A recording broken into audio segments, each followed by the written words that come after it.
What if we had a cold open that was just like us breathing? That would go.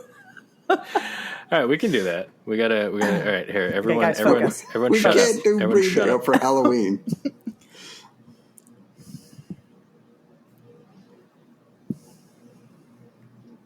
I'm trying to breathe really audibly, but now I'm self-conscious about it, so I don't know if it's audible or not.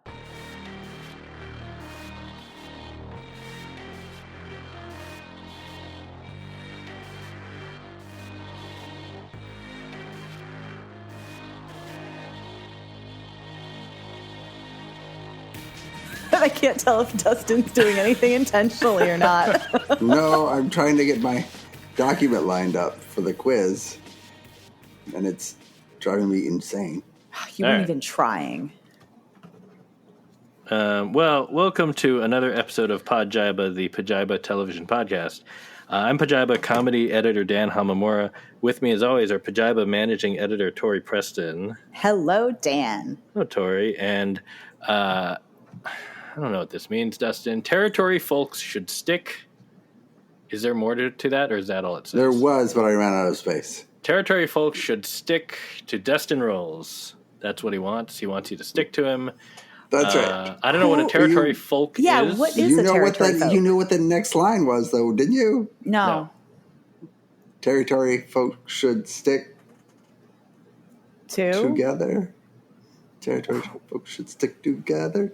You've never seen Oklahoma. What is going on? No, I have seen not. Oklahoma. I don't remember. I remember Territory folks should stick together. You don't remember that. I remember Oklahoma with the rain, something Yes. down the plain. I'm going to be really honest. The closest to Oklahoma I ever saw was Schmigadoon. And I don't even know if they referenced it. I just assume. I think they Kevin did. Kline and Dave, at least. He did Oklahoma a few times. Dave? Which Dave? Kevin Kline played the president, the gay president. I did see that movie in the 90s. Yes, and I'm sure you Wait, remember what does that have Oklahoma. to do with Oklahoma? He sang Oklahoma a few times. In the movie? Wait, no, that wasn't Dave. That was the other. That was the one where Kevin Kline. In and Out? A Fish Called Wanda?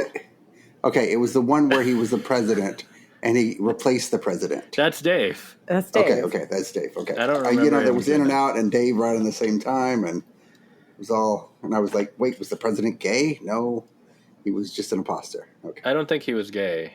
no, In and Out, he was gay, Yeah, but that was the but twist. not the president. The twist was that he was outed, and he was like, "I'm not gay," and then by the end of the movie, he's like, "Oh, I am That's gay." right. That's right. Yeah, he was I haven't. outed Yeah. in his Oscar speech.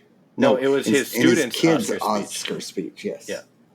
I have never seen the movie, by the way. Oh, it's very good.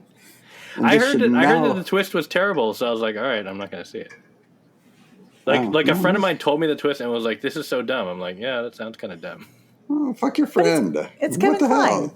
Yeah. It was like 97. I was, too young to understand. Listening Yeah. to System of a Yeah. Down. I don't think System of a Down was big yet. Oh, no. Listening to Backstreet Boys. Probably. I don't know. At my pub trivia 2 weeks ago, the music round was divorced dad's music, and it was all that bullshit you listen to. What do you mean all that bullshit? You mean all that It was excellent like- music? It was like Nickelback and System of a Down and like, Good band. Linkin I don't- Park? Good band. yes. We did not do great on that round, to be honest. That's So what just, you're saying is that you wish that you knew that music better. I'll make you a mixtape, Dustin. Okay. I know people these days make like Spotify playlists or whatever, but I don't have Spotify, so I'll make you an actual mixtape and mail it Wait, to you. you don't have Spotify? No, I closed my What? Spotify account at some point when I don't know some Oh, the Joe Rogan thing. Yeah, some Joe Rogan thing. I Yeah. don't know. I don't remember. It They were doesn't paying matter. too much money for Joe Rogan, and you I had don't know. morals. No, and it was no, everyone it had was the morals for like a minute. Let's be honest. It was performative. Oh, yeah, no, 100%. But a lot of I- people performatively said they were canceling Spotify. But I genuinely don't use Spotify. Yeah. I No, quit. I'm more and impressed that you did it. I don't use actually it anyway. quit to Spotify, and like 6 months, 7 months later, I'm like, I can't do this anymore. Guys, I got to get back on Spotify. Is that cool with you? And everybody was like, we never quit, man. Oh, yeah. Well, fuck you. I just checked out of those conversations. I was like, I agree with everything you're saying, but I'm not building my music collection from scratch. Like I just don't spend enough time listening to music that, honestly, when I want a song, I go to YouTube. Podcast. That's where what?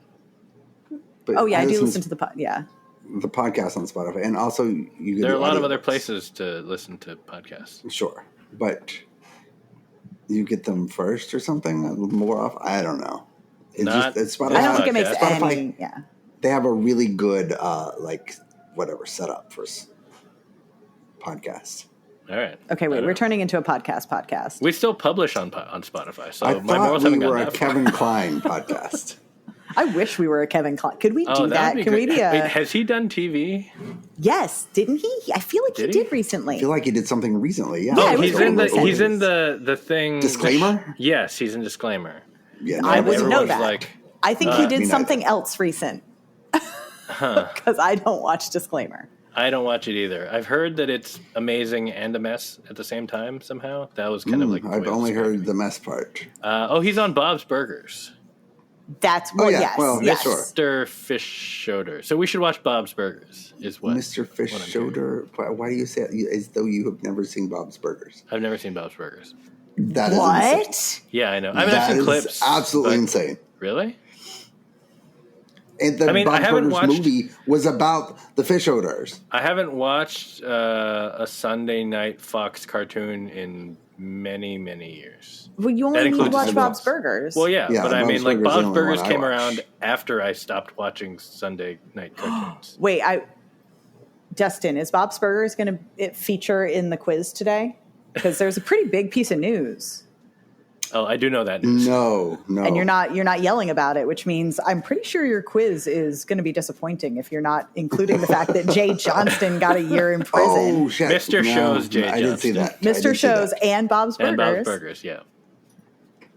We did not make the quiz. All right. Before we get to the quiz. That's going to be a disappointing quiz anyway. Yeah. Dustin, what are you drinking? I am drinking Oxbow Farmhouse Ale, but I have to say, before, and nobody cares about the beer because I've had this 100 times, but I do have a new LaCroix tonight. Oh. It's called Cerise Limon, which is just cherry lime. And it's in a tall, skinny can for some reason. But it's I think the I've same had that amount. one. Yeah. Yeah, it's really good. I don't know why, but I find it very refreshing. I don't know why they put it in a skinny can.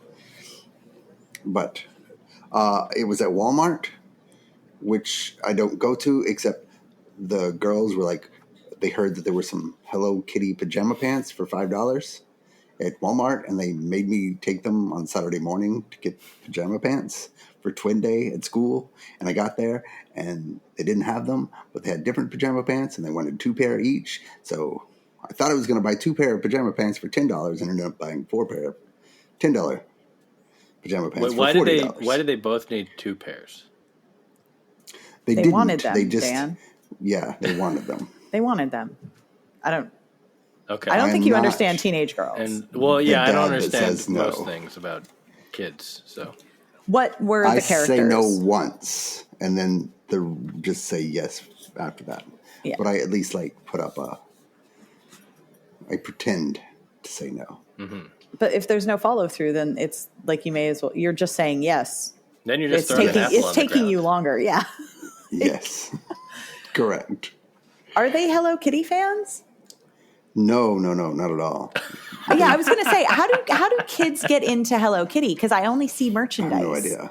Right? Like, is it just merchandise? Is there a show or something else that it's referencing? I think it's just the merchandise. They don't even have any of the other stuff. They just saw those, and they were having Twin Day at school today and Spirit Week, and all of their friends wanted to get the same Hello Kitty pajama pants. So their friends are the problem. Their friends bought all of the Hello Kitty pants. Their friends were with us because there was a big sleepover. Did you buy all of their friends' pajama pants too? No. I mean, I offered, but they had no money. Yeah, you offered. Of course you offered. Oh my gosh. Not that your twins are watching these, but there have been a number of Hello Kitty shows over the years. There's probably like a dozen here on this Wikipedia. So most of them all obviously about in Japan. Hello Kitty, but nothing about Bob's Burgers. I haven't an auntie who was like obsessed with Hello Kitty. That's my thing. Like Hello Kitty is huge, but I feel like the shows aren't really represented in the US, but the merchandise is. So I'm always interested when somebody is into Hello Kitty, because it's like, is it just as an object, or is there like, are you into like all of the lore and the story and like my exposure to it and to the larger Sanrio character universe was really in like, and again, this is decades ago now, but like it was in like people buying like pens and pencils and like cases and bags. It was all that kind of stuff. But like that's less Hello Kitty and more like the other characters. Right. Like Batsmaru or was Gudetama. Keroppi? Yeah. Keroppi, the frog. I have one of those. Or now Aggretsuko is, I think Aggretsuko is Sanrio. Is that right? I always thought it was a spoof of Sanrio. I don't know. Anyway, all of those various characters. The Hello Kitty cartoon that I would like to have seen, which I haven't, is 2019's Gundam versus Hello Kitty. Whoa. There's a crossover between Gundam and Hello Kitty. I feel like that's something we all need to watch. Maybe that's our holiday special. Ooh. It is supposedly on YouTube. Yes, it is. All right. It's it's a series of like 3-minute episodes. Oh yeah, we could watch this. We could watch that. Yeah. Dustin could absolutely watch that. Dustin could watch that. Sure. Even if it's at 1.5 speed. Yeah. What are you drinking, Dan? I am drinking more of the oh my god, I forgot the name again. The scotch that I've been drinking last time. I'm not drunk.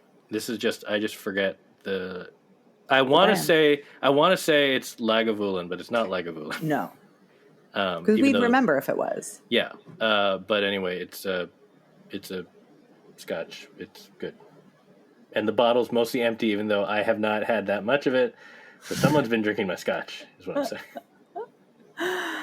Tori, what are you drinking? I got a couple more cans of my Tequila Paloma cocktail because it's easy. But now I'm like halfway through it, and I'm like, maybe I need to go get my bottle of bourbon. Anyway. All right, so I guess it's time for Dustin's news quiz. Yeah. The only news quiz where the goal is to tie every week. Yes. No winners. Yeah. Only no friends. winners, only friends. Oh, that's a great tagline, Tori. Thank you. Hopefully, I've created a quiz to fuck you up on that. I mean, doesn't have Jay Johnston, so. Yeah, it's true. Sounds like someone's trying to cheat again. Yeah. I don't know why you hate Friendship Day, Dustin. Question number 1. Dan, true or false? Did the characters on Dr. Odyssey have to amputate a woman's arm to remove her from a cave before she drowned? Oh, I'm going to say true.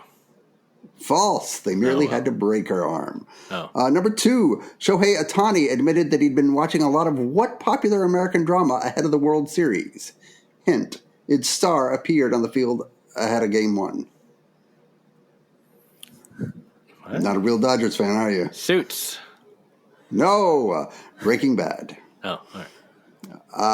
Number 3, what ESPN blowhard surprisingly destroyed Fox News' Sean Hannity over his support of Donald Trump in a clip that went viral this week? Stephen A. Smith. That is correct. Why is that surprising? Yeah, I know.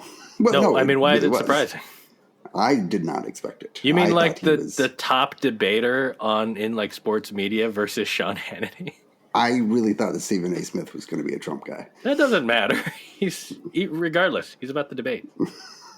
Which former NFL player is in talks this week to host a traditional late-night talk show on ESPN? Oh, no. It's Peyton Manning. Jason Kelsey. Right.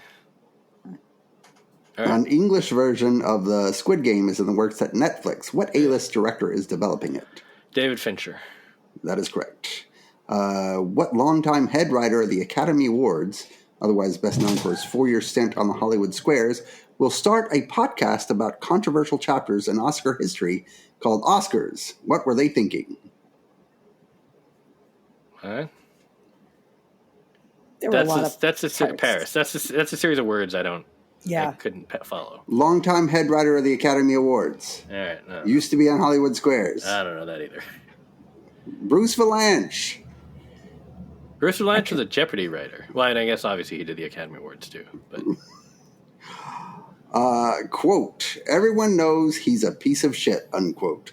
Rachel Bloom said of what former host of The Bachelor?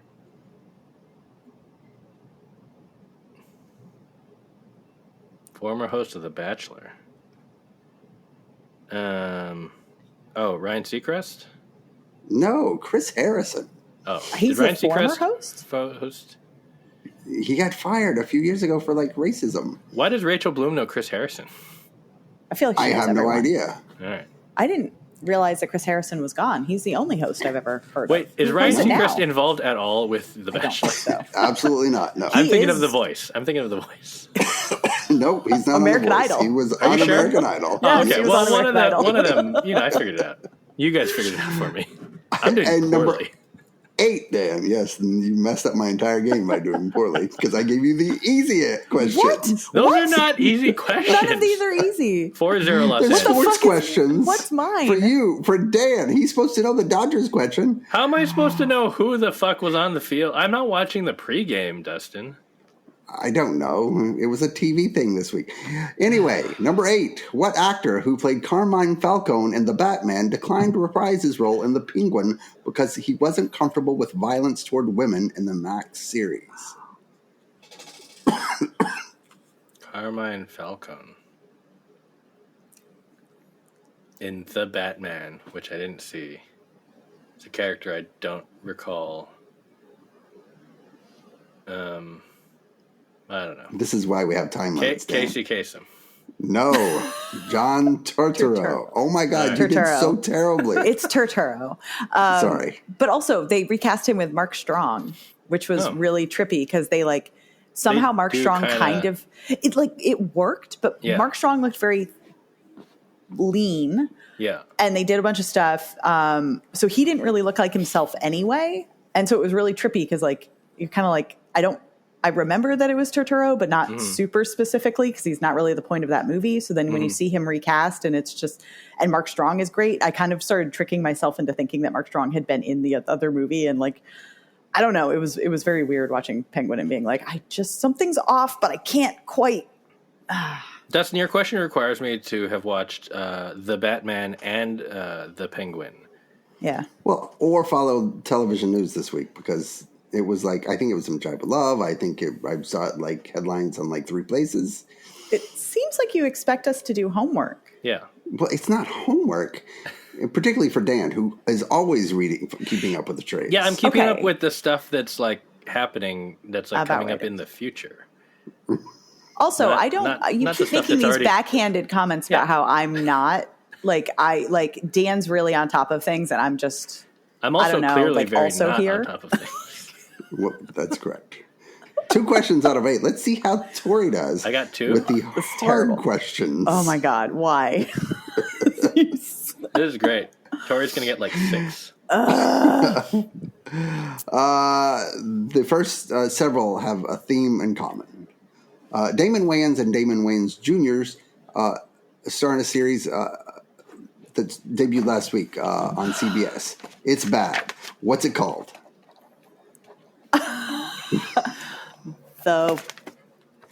Don't! Papa's House. Cheater! All right. Can you name the new Reba McEntire sitcom on NBC? Oh, no. It's something House Rules or something. No, I saw an ad for it. Happy Place, not House. Happy's Place. Well, yes, that's correct, Dan. Billy Crystal released a snoozer this week about a man going through grief while trying to help a creepy kid. What's it called? I remember hearing about the show, but I don't have to answer it because I've already got 2 right, which means Dan and I are tied. So go on. After being renewed for a 7th season, what Netflix series is now the longest-running active show on the network and tied for the longest-running ever? I stopped listening. Why did you stop listening? No, wait, go ahead. Say it again. Netflix renewed a show for the 7th season. 7th season. It is now the longest-running active show on the network and tied for the longest-running ever. What is it? I mean, it's not. Emily in Paris is only going for 5. It's no, because they didn't renew. They can't renew because it's up for its final season. Is Stranger Things? Dan. Oh no, I think so. You think so? Yeah, I'm pretty sure. Well, I don't want to answer in case you're right, but is it? Is he right? Virgin River? I don't know. You have to answer and see. Oh, you said Virgin River. That is correct. Fuck. Okay. Fuck. Okay, but Dan answered all these. Characters played by Aaron Tveit. Yes. And Brendan J. McLaren on what 2013 3-season USA Network show were revisited last week in a short film called Next Land? I know this one too.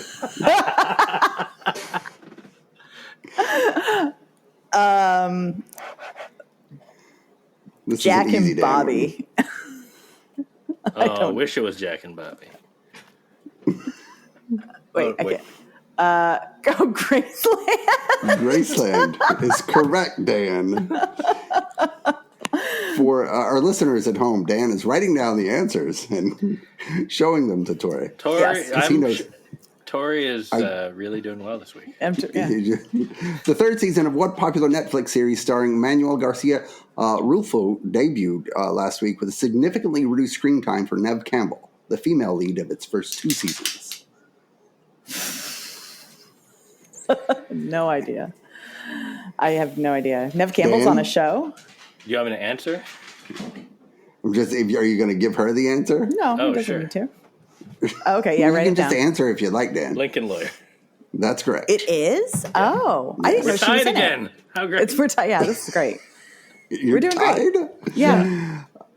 When King of the Hill returns, there will be a 9-year time jump. What job will Bobby Hill, a teenager in the original iteration, have in the reboot? I don't know for sure, but I'm going to say gas station attendant. No, he will be a chef. Oh, right. I did see a photo about that. Interesting. And finally, ahead of the release of his new stand-up special on Netflix, who appropriately also released a short video clips fact-checking himself? Ronnie Chang? Fact-checking himself. Yeah. Isn't it on Max, though? No, I think it is on Netflix. Are you sure? Are you sure? Pretty sure. Because if it's Seth Meyers, then it's HBO Max. No, I saw that. That was great. Okay, so it's not that one. Then I know who it is because it just popped in my thing today. Fact checking. It is Netflix, yeah. Okay. It's somebody who fact checked. Yeah. Who needs to be fact checked? So he just did it himself. Oh, I don't know. Hassan Minaj. It would be Netflix. Yeah, okay. That is correct. I don't know how many you got, but... Tied. We've tied. We've definitely tied.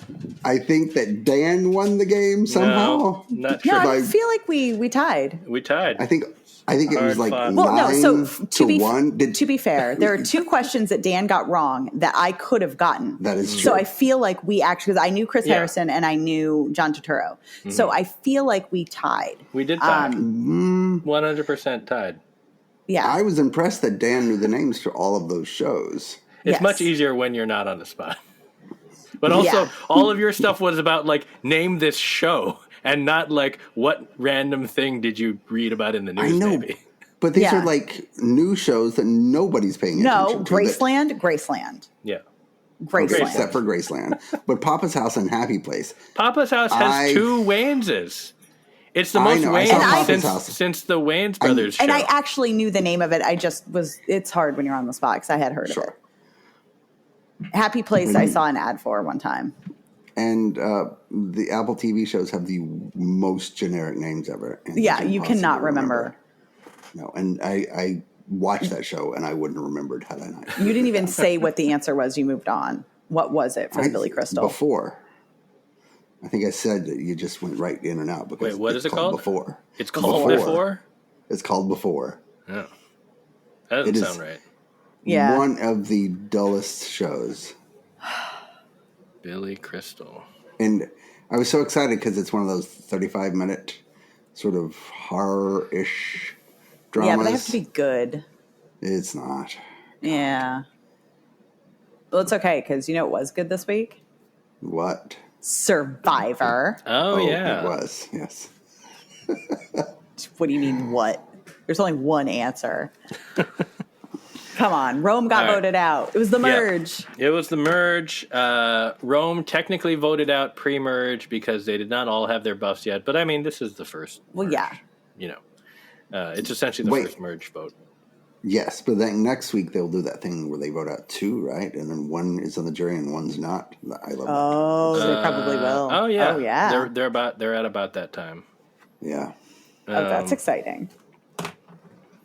So let's see. What else happened this week? Because obviously the focus was on Rome. I mean, it was really just an hour of just bashing shitting on Rome. Yeah. Well, I guess we should...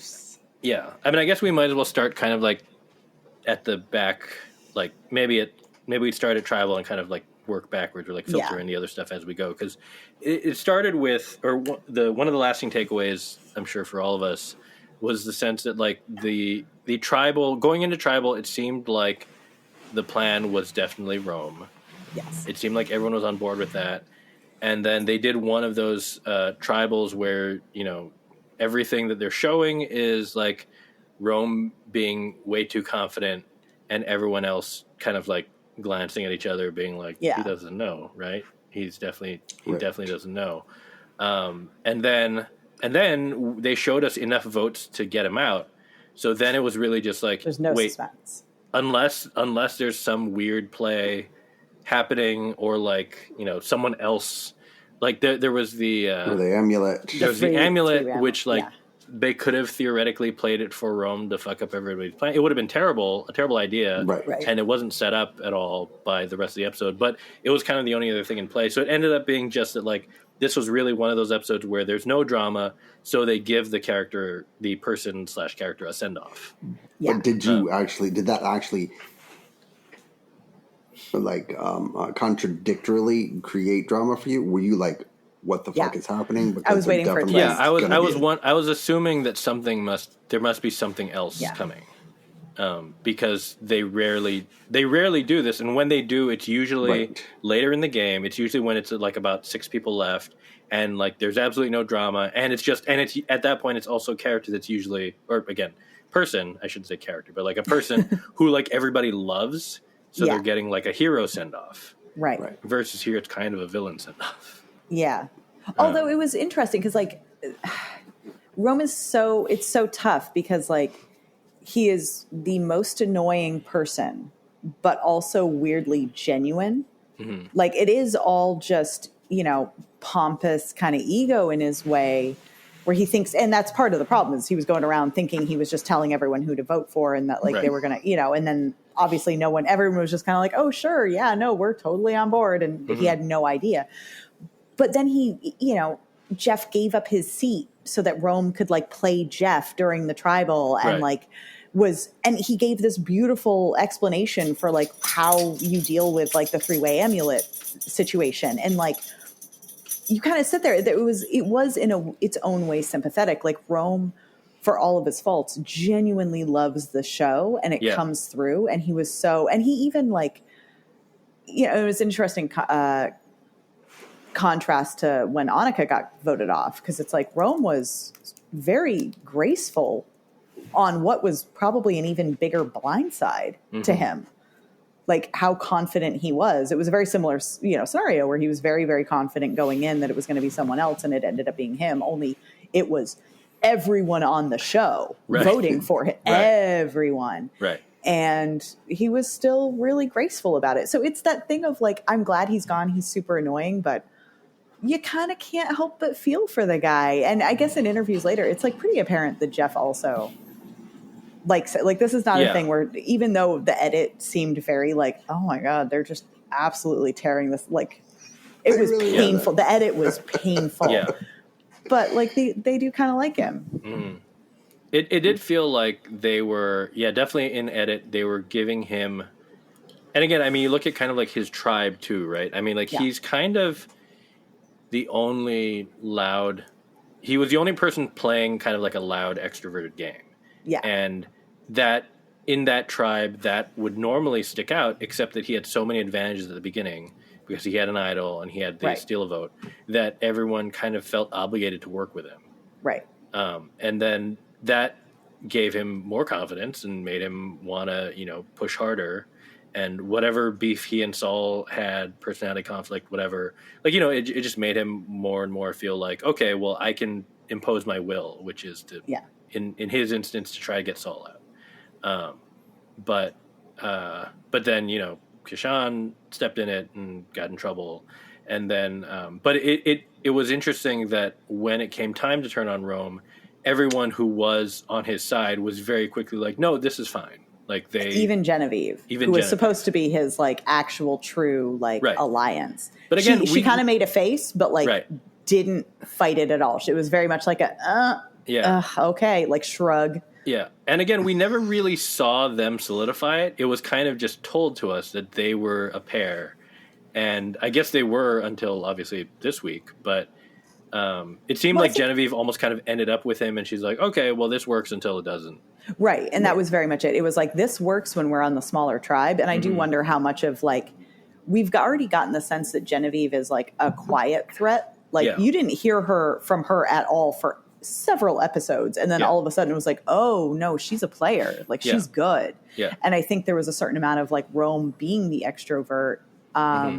She could kind of like just hide behind him and not have to do much. But I wonder how much of their alliance, like she actually was a driving force in. Yeah. Or at least nudging him certain ways or supporting him. Like, I think she was stronger. But yeah, when it's like, I have a feeling she knew it was like, once it's the merge, he rubs too many people the wrong way. And if I'm associated with him, like that bounces onto me. Yeah.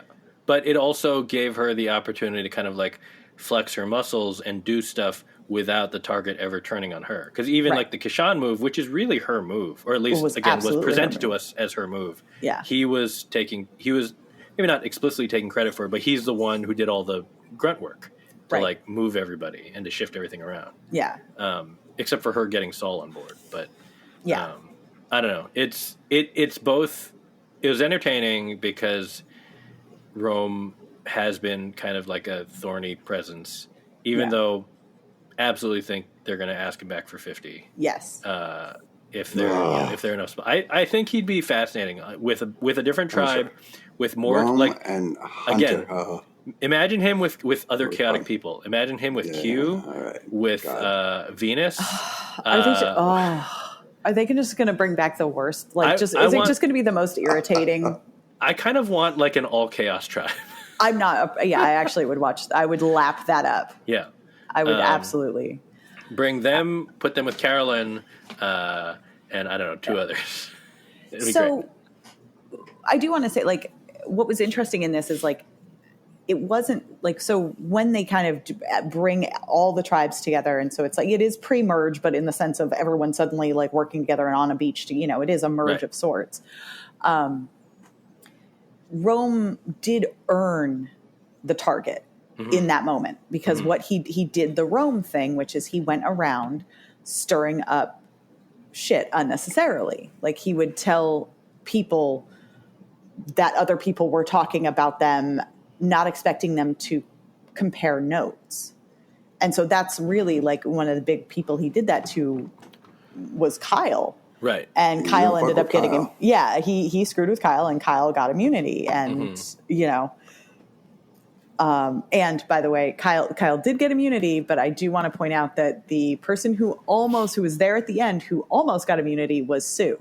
So Sue is starting to flex her own muscles, and she also has her secret, red-handed, bloody idol that everyone kind of knows she has, but like whatever. Anyway, but yeah, so it is the thing that he did on his own tribe, which was he couldn't wait. He's so eager to play that he goes and does these things that are completely unnecessary. And he just immediately put a target on his back. And so it wasn't even that Saul or like people on his tribe had to convince others to go for him. Right. He pissed off people from other tribes immediately and they were gunning for him. And so his own tribe, that's why people like Genevieve or whatever, they're just like, yeah, okay. Yeah. Like, saw this coming. Like, and Genevieve herself had her own big move, which was she found the advantage going into the. Oh, right. Oh, that's right. Yeah. Which nobody thought to go check the buoy. And it is and it was such a Genevieve thing of like, I guess I'll go do this thing that's very obvious and smart that no one else did. Whoops, look at me. I found it. Like, I mean, I also like that, be funny. that Sam saw it and was like, no, that's been there. It's fine. Sam is an idiot, and I'm going to be so happy when Sam gets voted out. But you know what? It's looking like Andy's going to outlive a lot of people. Longer. Andy is going to outlive Sam. Andy's going to outlive Sierra. He's not going to outlive Sam. No. Oh, Andy I don't know. is going to. I think Sam could get dragged. Now that he's in Merge, he definitely looks like he could get dragged. I mean, and again, he's not. To his credit, Andy has found some footing. He's not terrible at, like, I don't think he's not the worst at challenges. Right. He's managed to kind of like keep from losing his mind again. Right. I mean, but he doesn't, as long as people from his tribe are there, they have that memory of him melting down and they're going to think he's not a threat. So he could go for a while as just like as a useful number. Maybe he wins an immunity or two. And it's not just his tribe. Everyone saw him melt down. Right. So it's an interesting thing of like, everyone's kind of like, oh, he's never going to get that far. So he's not a threat. Yeah. I am looking forward to seeing how the ramifications of the Annika vote play out. Because now that there is this merge, Rachel is saved, right? She can now build, form alliances with other people. And is she going to gun for Sierra? I want the drama.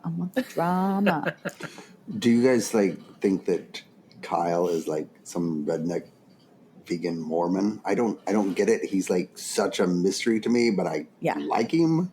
But I can't figure out if he's from a cult or like a hick or what his story is. Because we haven't gotten his story. It's everything that's revealed about him is like another piece of a puzzle that you never saw coming. And you're like, oh. This week he was like, man, Roman was being real froggy. And I'm like, what? What is froggy? Oh, and he has kids, apparently. Oh, yeah. He mentioned kids offhand. And I'm like, you have kids? That's cool. Yeah. And he's like, I don't know, 27, 28, maybe. He's probably got like 12-year-olds. I don't know. I really like Kyle. Yeah. No, I did too. I just, he's a mystery. It does feel like honestly, with most of the people left, most of them are pretty likable so far. Yeah. But I mean, we all agree that like Saul is the best. I like Saul a lot. Saul is great. Yeah. I wish Rachel, I had picked Saul. Rachel at the beginning. I picked Saul. But I think there are a lot of them that are great. I am currently Andy's still annoying, but he's definitely interesting to watch because you do just sit there and wonder how long he's going to make it. Yeah. I am currently just waiting my personal bet is on who gets voted out first, Sam or Sierra. Like, are they actually going to maintain their alliance? Are they going to break? Because I just feel like Sam's an idiot and has led Sierra into some bad things, and now. Yeah. But also, I feel like Sierra is kind of an idiot for sticking with him. So I want to know who makes it further. I feel like Sierra has more. I feel like she has more outs. Like she has more opportunities to get away from Sam than he does to get away from her. But she keeps not. Right. And that's where I'm like, is this gonna is Rachel gonna get her before she can actually take one of those outs? Right. But also, if Andy's going to be a useful idiot, he's going to be Sam's useful idiot. Well, unless Sierra convinces him to go with her. But that's the other question. It's like, Andy will do whatever to stay in. But I don't think Sierra wants Andy. Sam does. is the whole problem. I feel like I don't see Sierra actually trying to like take Andy over Sam. I think it's more that she's trying to maintain the relationship with Sam and accepting that Andy is a part of it, which is stupid. Sam isn't. I can also see Andy having a meltdown next week because he found out that he was the backup plan and he didn't know it. Yeah. And he's clearly going to be upset by that and like go get paranoid and weird. Yeah, the paranoia is still there. The insecurity is still there. So he's also a ticking time bomb, which makes it kind of fun because anything could set him off. And now there's a bunch of new people that he's going to want to impress who aren't going to cheer for him when he like cracks a coconut or whatever. So anyway, it's getting good. It is getting good. Yeah, I don't know. I am curious to see what happens because Rome was kind of the biggest, villain of the season, at least, up to this point. Right. That, who is someone going to emerge as a villain? Are there going to be... I think Sue's going to be the next villain. Why do you say that? I don't know. She does not do anything villainous. I don't care for Sue. Why don't you like her? I don't Why? know. Because her makeup is tattooed to her face? Like, is it because she says she's 45, Dustin? Is it because why can't you just believe women, Dustin? She's 45. Yeah, she told Saul she was 45 and he didn't blink. He was like, "Oh, cool." Oh my God, yeah. And when she's like, "I'm actually 58," I'm like, "That's still a lie. You were clearly in your 60s." Like, why are you lying about being 45? No, I love. So yeah. I'm fascinated by Sue, the lying, the everything, but I think she's going to be an interesting one as the season goes on. Maybe. The thing is, she's definitely, I don't know, she's cagier than I think maybe she presented earlier, and smarter about the game than she presented at the beginning. Yeah. So I don't know. I mean, it's again, she also kind of, even though she was second in the challenge last week, I don't know that people are going to view her as a threat. Yet. So that's the big thing for me. I think that people, and I think in some ways she's lucky she made it. Like the smaller tribes were harder because it was. I think there was bigger danger of, and it started to happen on her tribe where they would kind of be like, she doesn't contribute, she doesn't do anything. Right. So I think there was like a very fine line she had to walk of like not seeming like a threat, but also not seeming useless. And I think she was in danger of tipping over into like, oh, she just looks useless. She's not contributing. She's not really taking an active part. And so seeing her kind of kick it up now is good. But I don't know, like, I'm not saying she's going to be the strongest person, the most dangerous, but I do think, like, it will be nice to see, like, not just her sneakiness and her, like, strategy, like, finding that whatever, but, like, actually in challenges, in other things, like, seeing her contribute and, like, seeing her really play the game out in the open. Yeah. And she does, Dustin, you don't even know what that means.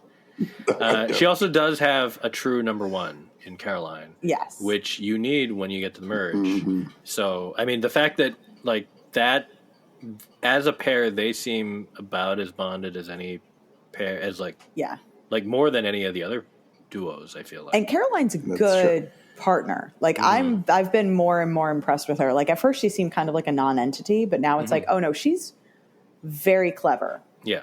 Like, she's a good, like, steadfast partner. Yeah. So we'll see. But, it's getting good. Tiana's still in, so Tori and I both still have our picks. And who was Dustin's backup? Was it Sam? Mm-hmm.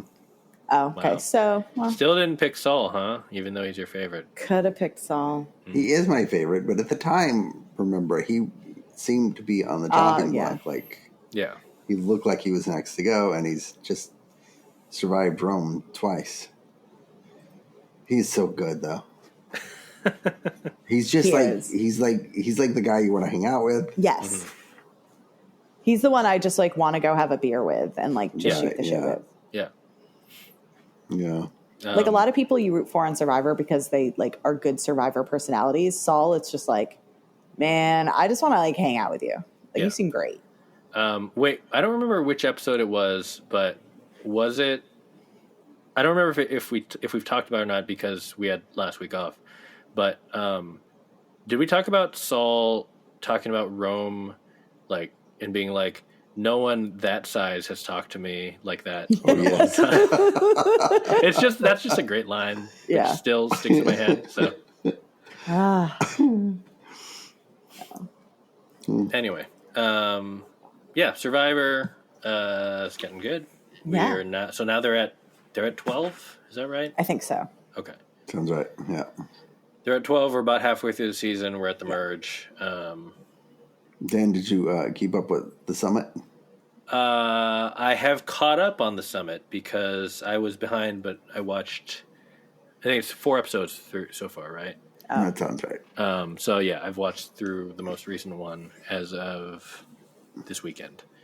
I wrote about it this week. It turned into the Survivor, and we've already got Survivor. Right. There is something, I don't know, there's something that feels like a challenge for this show where they have a trek that is legitimately difficult.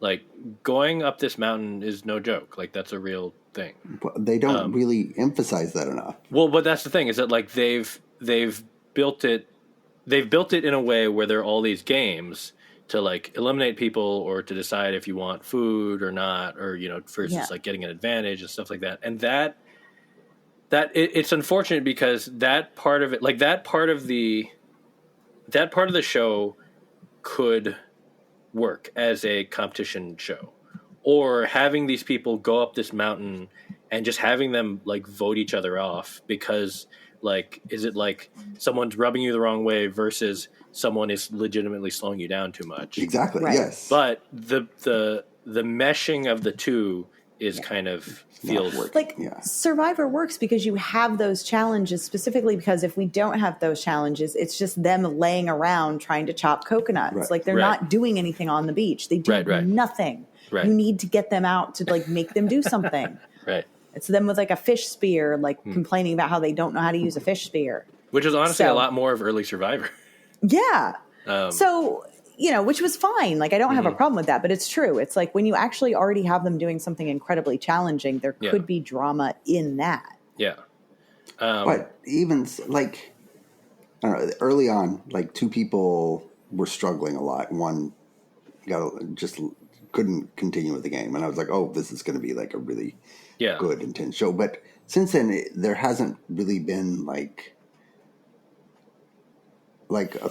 they hit all the checkpoints. There's not been any, like, fear of them not hitting the checkpoints. Right. And I feel like they're not behind, although they had, like, a whiteout day. I don't know what that means. They're about 2 days off pace. Like, they're at where they should have. They're 7 days in, and they're at where they should have been by, like, day 5. So because of the whiteout day, they just lost a day? I think the whiteout day lost them a day. So it snowed too hard for them to be able to even navigate. So they had to just stay in camp. And then just, like, their pace has been slower than it should have been early on. I'm sure that there will be magically they will find a way for them to catch up on their pace. Maybe they have to cut more people. Maybe they have to give up food again to, like, jump ahead or something. But right, and that should be more a part of the gameplay. Like, we need to cut these people because we're behind, but that doesn't seem to be, like, a big consideration. Right. Yeah. So your worry or what you're missing is that you want it to be more about the arduous trek. Yes. Yeah. Okay. Also, that the host is not good. You don't like Manu Bennett? Not particularly. And the elimination is like, raise your hand, and you're like, all right. It's a very, like, anticlimactic, weird sort of vote. Although I do like that people have to just, like, vote in front of each other. I don't mind that, but I feel like this the show also, like, the hour and a half is way too long for this show because they do spend way too much time sort of, like, talking strategy with each other, and I don't care. I actually think the biggest issue to me with this, or the biggest part with the 90 minutes, I would agree that, like, I think this show would be tighter or would feel better as an hour. Unfortunately, because Survivor's an hour and a half, then like they need somebody else to fill an hour and a half. I think I actually check out the most at the challenges because it's like you have to do this intense climb or go up this rickety ladder or across a bridge or whatever, but they're all going like one or two at a time. So you're seeing everybody really do it. Yeah. And in a way where it's like on some, like they do speed it up, eventually, but it's like, yeah, we get it. This bridge sucks or this ladder sucks. Like, but we need to, I don't know, they're like halfway through their climb and then you see their backstory of like why they're there and like how sad things are for them. And I don't know. It's just like that was definitely the part I was checking out the most. Although I will say my favorite on that show is I'm blanking on her name, but the Boston woman who is like a lot of people there are like, I'm trying to be on reality TV. Like they have that vibe. Mm-hmm. And there's that older woman who's from Boston and has the thick Boston accent. And she just feels like they just pulled someone from South Boston to come hang out. And she's like, I don't know. I'm here. I guess I got to climb this mountain now. Okay. And she's great. And also they're probably going to cut her at some point because she's not the slowest. She's they made her do the challenge solo. And then she still did it. So. Oh yeah, and she was pretty great. Yeah, that was like a nice moment. Look, I think if they need to catch up on time, they need to like sacrifice someone. And I wanted to have like I wanted to have Donner Party vibes. Like I want it to be like I'm not saying anyone actually needs to eat a person because I don't think you can't really do a cannibalism on TV. But I like the idea that like what if it's like maybe pretend. Mm-hmm. Like the agreed, it's like who would you eat? Like Flora's Lava style? Where they Flora's Lava. They're actually falling in lava. Exactly. I want it Flora's Lava, but cannibalism. Yeah. Like who would you eat at this juncture? If you agree to kill one, like if you agree to eat someone in your party, we will skip you ahead a day or something like that. Yeah. And so everyone has to agree to do it. Obviously, they're not going to actually eat somebody, but they did have like a really, really good moment in the second episode where they were all across this rope bridge in between, like over a cliff. Oh, yeah. And they got instructions that they had to cut the rope on the last guy while he was walking across. And they didn't tell him. They were like, come on across. And he's halfway across. And they cut the rope and he just like, obviously he's got like harnesses on and whatever, but... And we didn't actually, I don't think we actually saw it, but like, it must have been terrifying for him to see that. He's just like coming across. He's like so elated because he's not going to be eliminated and he is going to get across. And then they like with the machete and he's gone. Like, oh no. And I thought it was going to be that show, but it hasn't really been that show since. I would watch that. Yeah. There's also a tough... I mean, this show also has, I think, the added challenge of... Because, again, the climb is legitimately challenging. They're clearly only filming in certain spots. Like, the crew has to leapfrog and, like, get ahead to set up shots. And then, like, there are parts where they're talking where it's clearly like, okay, they chose this spot for you guys to have a conversation. So you have to have the conversation here, whatever you're debating. But it makes it feel like, and then because of that, like, they're climbing, but when you're climbing the side of a mountain, even though everyone has ropes and everyone is like, they're like handholds and stuff, there's still like only two places for the camera operators to go safely. So they're shooting from those spots, and then they're like inserts that they shot later, clearly, like B-roll stuff of like rock sliding or whatever. And it's like, it just like, it adds a little to the manufactured feeling that it's, it looks good in the moment, but it's like, if you think about it too long, then I feel like you start to see the seams. Yeah. Right. But I don't know, it's still entertaining. I just want them to miss it by like 3 days and not get the money. And then the people next season learn from that. Mm-hmm. It would be kind of great if nobody got the money. Yeah. But there have also been, I think, 2 seasons of this in Australia already. So I don't know if people have won or not, but Anyway, we have like 6 minutes left. So I did not mean to go long on the summit. No. It was. I Tori, don't know. it is something I'm actually watching. I have 2 quick things I want to talk about, All right. if we have time. Yeah. One is just a really quick. We actually haven't talked about it at all, and I just remembered I wanted to talk about it. So, Only Murders in the Building has been going on. I think it was the penultimate episode that just aired last week. I think it's about to wrap up.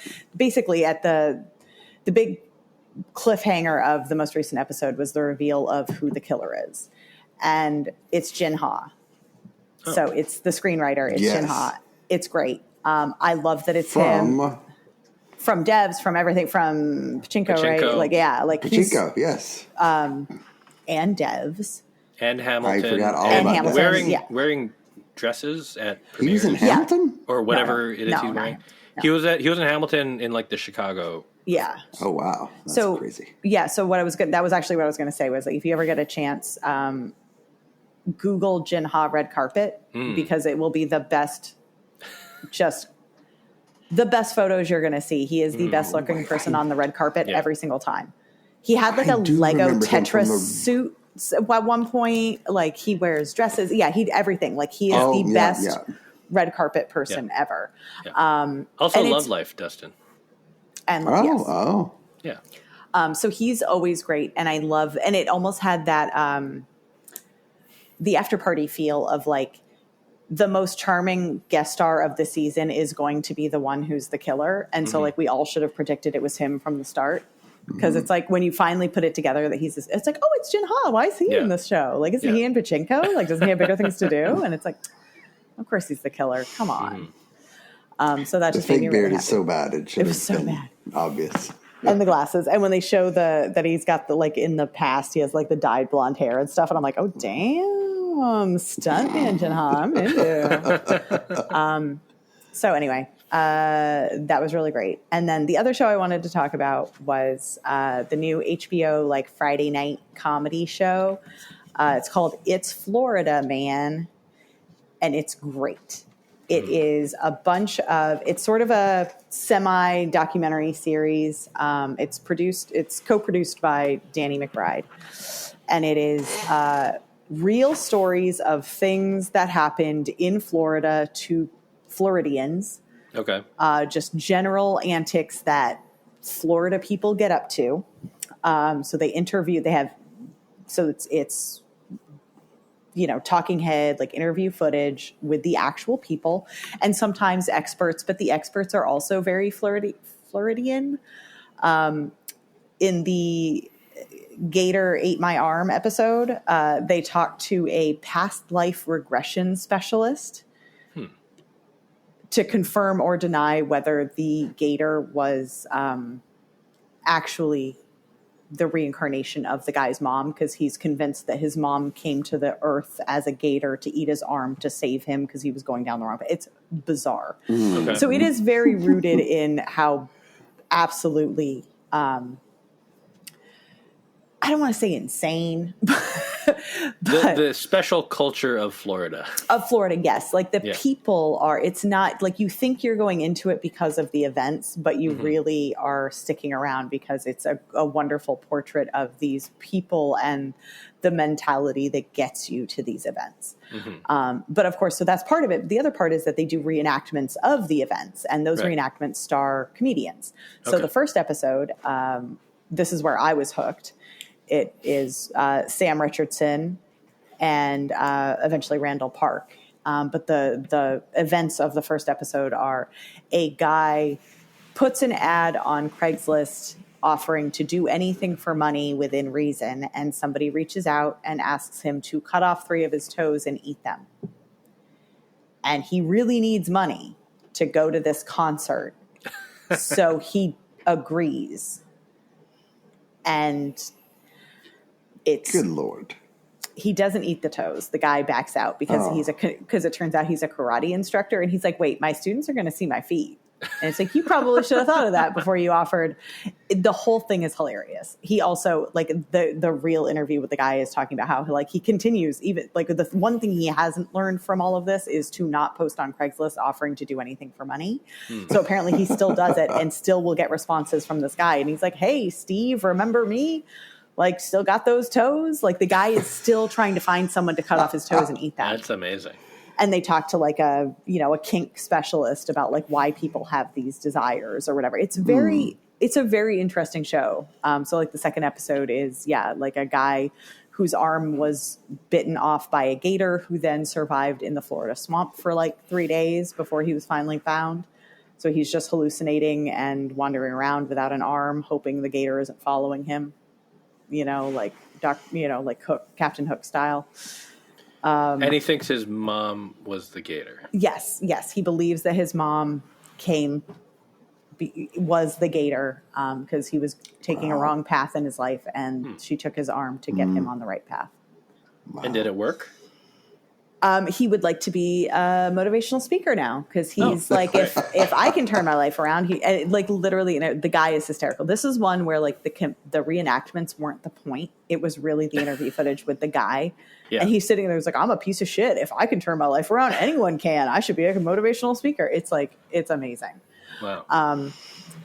So it kind of sounds like it's, I mean, besides the obvious parallel to, Drunk History, yes. It sounds like it is channeling a little bit of like what made How to with John Wilson really great. Mm-hmm. And just the fact that like the people that he stumbled upon, yes. who you'd then meet and be like, oh my God, this is the most interesting person I've never met. Right. Who just happens to work in this random shop or whatever. Yes. Yeah. Like it's, the people are very unexpected and they really are given kind of time to shine. Mm-hmm. And it, and it's tough because the show, like obviously the show is laughing at them, but I feel like more often than not, they're listening. Like like they're giving them a moment in the spotlight to really be themselves and present their situation. And so it's, it wasn't the show I was expecting it to be, but I'm really enjoying it. All right. I'm excited to check it out. Florida? Huh? It's humanizing people, Florida? Dustin. But in a way where it's like Floridians. I don't know that but I mean you're still kind of like, this is crazy. Like it's not backing away from the fact that like, I mean there's still sort of a like, is this really happening? Yeah. Definitely the choice of experts that they find also in Florida make the show are just like that next level, like, oh, the show gets it. Mm-hmm. But it is fascinating. Yeah. Well, I did not know this show existed. And so I'm very glad that you've brought it to our attention because not just honestly, I was sold. I mean, obviously you described it and I'm very excited.